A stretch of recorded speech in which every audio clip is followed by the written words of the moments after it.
Okay, it's time to get back in my Polestar 2. Man, I've really loved owning this vehicle. Just get in and one of my favorite things, you just put in your seatbelt and don't have to start it. Just put it into drive and you're ready to go and, huh? Oh, I guess I'll have to do something about that.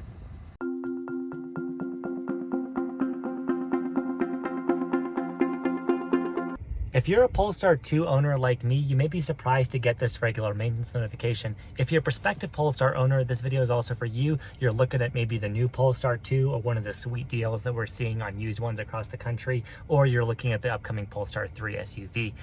This is a new and emerging brand. If you haven't heard of Polestar before watching this video, well, welcome. Polestar is kind of a sub-brand of Volvo, and they work with their service centers through Volvo dealers, but it's not every Volvo dealer. So I'm gonna explain in this video where you can get it serviced, how to find out where you can get it serviced, and then how to actually book an appointment for service. Because while these regular service appointments for an electric car aren't as important as a normal car, we're not doing an oil change, we're not doing those other kind of routine fluid checks, we're really just doing a cabin air filter and inspection. It's still important, and as a Polestar gets to be higher mileage, like any car, 60, 80,000 miles, there may be things that pop up. So I'm going to talk about my existing Polestar service experience with my 2, and then this appointment that I'm about to book for this new one, how that goes, what it looks like for a regular service, just so you have a better idea of it if you're a Polestar 2 owner who's curious, or you're, like I said, looking to get into this brand and you want to know what that looks like. So let's explore it. So right off the bat, if you have a Polestar 2 or you're going to get one, you're going to be using the Polestar app pretty normally. So download that onto your phone. It's both on Android and iOS. When you get the Polestar app, it's basically going to let you control the 2 or the 3. Uses your phone as a key. Once you set that up with the car, you can remotely unlock it, lock it, start climbing, a bunch of cool things. But in the context of this video, I wanted to talk about scheduling service. So what I'm going to do is I'm going to overlay what the app looks like. You can see here the different tabs of the app, and there's a tab basically on the bottom right, and that's where you're going to go into to basically enter your location, then schedule a service appointment, starting with a checkbox where you can check, what you need done, or other if it's not one of those categories. So that's a easy way to get it work. I haven't actually used this before because it's only been fairly recently that I've gotten it to work. I think they're still working at the kinks of their app, but most of the service centers should be on the app by now. Now, if you prefer to do this on if you prefer to look at the website, or if you prefer to call someone, you can do that too, because most of the service points for Polestar are actually, interestingly, dealers. They're Volvo dealers, and that's a unique thing to Polestar because unlike Tesla, while they are a separate brand from Volvo, they're still kind of connected to that mothership, and the Polestar showrooms aren't service centers where you look at the car. Those are completely separate. So in relation to the service center, there's a designated service point, and those are not everywhere in the country. So it's important to know where they are. I'm going to link here in the description what's going on, but basically you can see their service and maintenance website.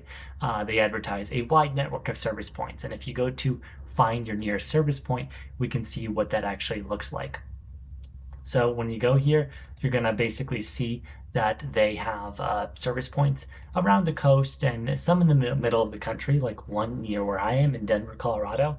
But if you live in the middle of the country, like my friend Robert Dunn from Aging Wheels, who has a Polestar 2, he lives in Missouri. It's kind of hard to get that service. That's something to keep in mind with these cars, and something that I think is really worth mentioning. It's tricky. If you're still on the fence, maybe consider not getting a Polestar at the moment if you don't live in one of these areas, because their service points are limited. You can give it a zip code though if you want to punch one in, and then you can see the specific service points near you. By far, the nearest one to me is Denver. There's also one in Scottsdale, Arizona, Grapevine, and Texas. I'm not going to use those, so we'll select Denver. And then you can see on their site, it basically gives contact info. There's a basic generic email usually, and a phone number for most of them.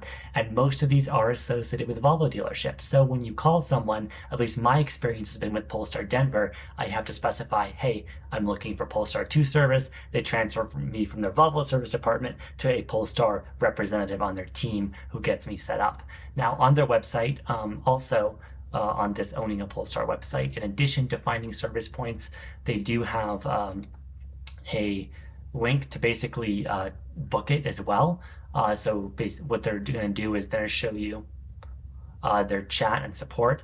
This is very similar. You're just going to get redirected, so the chat's not working in my browser right now.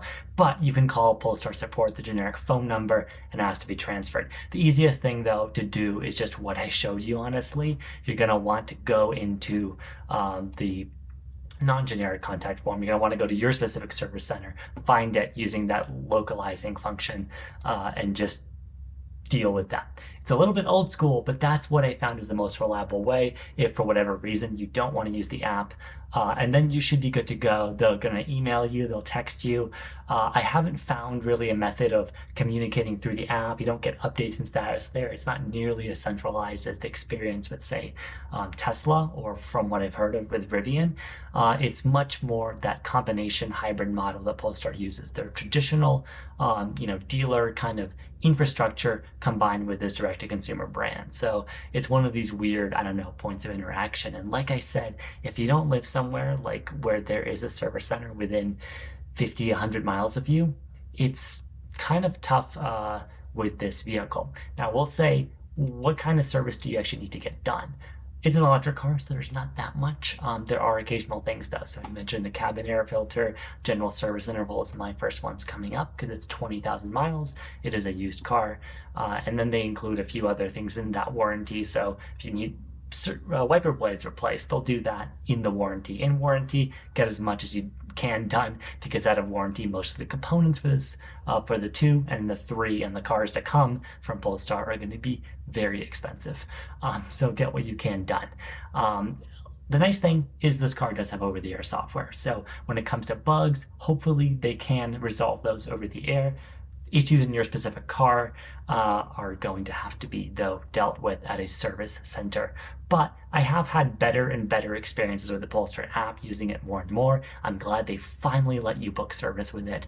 They didn't used to, so it's maturing. This brand is kind of still coming into its own. But yeah, that's been my experience. So tomorrow I booked for 8 a.m. At the service center for me, which is McDonald Volvo in Denver, but I'm going to head there and have my Polestar worked on. I think it'll be fairly standard. I'll wait to publish this video until I've actually done it to let you know if anything comes up, but I've actually used them before. Earlier I just called them to schedule an appointment, and I was able to get a really easy part on my car replaced. My A-pillar plastic fell off. I'll throw in a picture of that maybe, but they were able to order that part after I scheduled an appointment, and they got back to me and said, hey, we can have you in, and then we scheduled the appointment at that point. Anyhow, that's my story with it. I've had positive experiences, but again, that's because I live in Boulder and their service centers in Denver. Okay, just got my 20,000 mile service done. That's all in warranty on the Polestar 2. Not super necessary, just wanted to get it done. Car was giving a warning. Basically, they replaced the windshield wipers, cabin air filter, things like that. Tires are worn. That's a wear item in any car. We could talk about how EVs wear through tires rather quickly because of their weight and other things. But yeah, that's all done. I'm probably going to have to get new tires, but I'll do that elsewhere. But yeah, pretty happy with the service. This was my experience in Denver, though. But yeah, this is what you can expect. Volvo dealers, most of the time, for many of these spaces, that's their associated service center. Anyhow, let's get back to the main video and close out.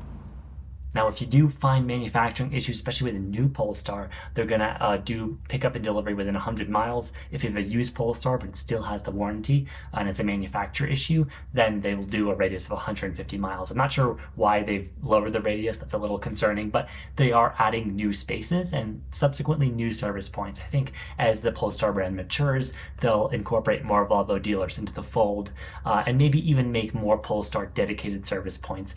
But each space, if you can buy a Polestar and look at one in that space, there's at least one service center nearby in those metropolitan areas. So that's been good. Anyhow, that's how you get a Polestar service, specifically with me, a Polestar 2. This will also apply to the upcoming 3 SUV. I hope this has been helpful. I'm Max without a spec guide. This channel, we give you help with all kinds of electric vehicles, the basics of ownership, what you do when you get them, whether it's a Polestar, a Tesla, what have you. So if you have other video ideas you'd like to see relating to Polestar, you can leave a comment. Other general topics you'd like us to explore, you can use our email guide@outofspecstudios.com. Thanks so much for watching. I'll see you in the next one.